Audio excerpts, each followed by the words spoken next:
only give them a place to live, but they did not have a school. They did not have, they had nothing, obviously, but in order to be able to facilitate what they wanted to do, they needed to start to not only take the children in, but find a way to start teaching them. And because Father and his wife are both Orthodox by birth, by the way, I don't know if that came through in the story. His parents were Orthodox and his wife's parents were Orthodox in Kenya.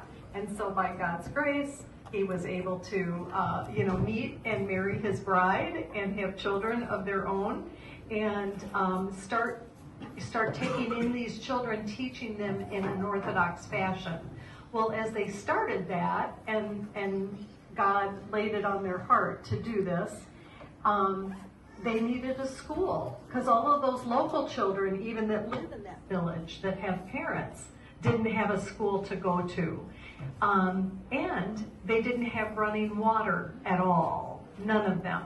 They had to take buckets and travel long distances with buckets to go to rivers and try to bring back water just to use.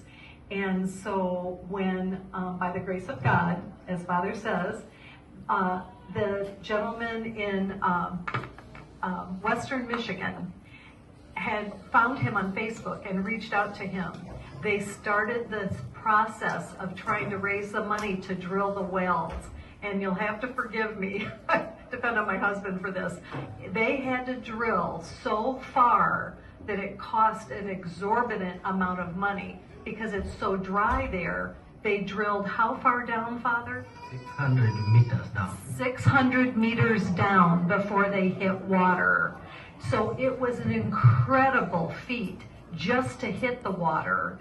And then, once they did hit water, glory to God, they had to put in some way to pump it up, obviously, out of there. So there was a water tower built, and they had solar panels installed, and the solar panels run the pumps to bring the water up, and the water was so abundant, again, glory to God, so abundant that they have enough not only for themselves and the orphanage and the church, but the entire village.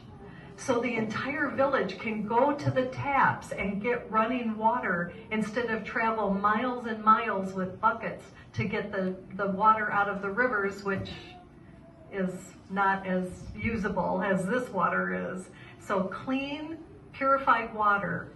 And because God blessed the mission and them with that, many people in the village, as he was saying, say, there is a God. He has answered the prayers. We have water. We've never had water. And they're coming to the church, and they're seeing the church being built, and they're saying there must be a God. And so they're able to tell them about their God and what he can do in their lives. They're seeing tangible proof of it right there.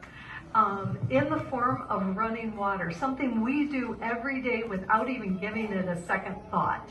We turn on a tap and just don't even think about it. And they have people coming to church because of that and converting it to Orthodoxy because of that. Father was sharing with us that the young men that are coming up, not just through the orphanage, but in the villages, are coming into seminary, and they want to be priests because water came, and they've got this wonderful thing happening before their eyes. They have a church, they're studying, their children are going to school, they're running classes. Even though they don't have the full facilities that they need to do all of that, God has provided this abundance through water, through being able to give the people water.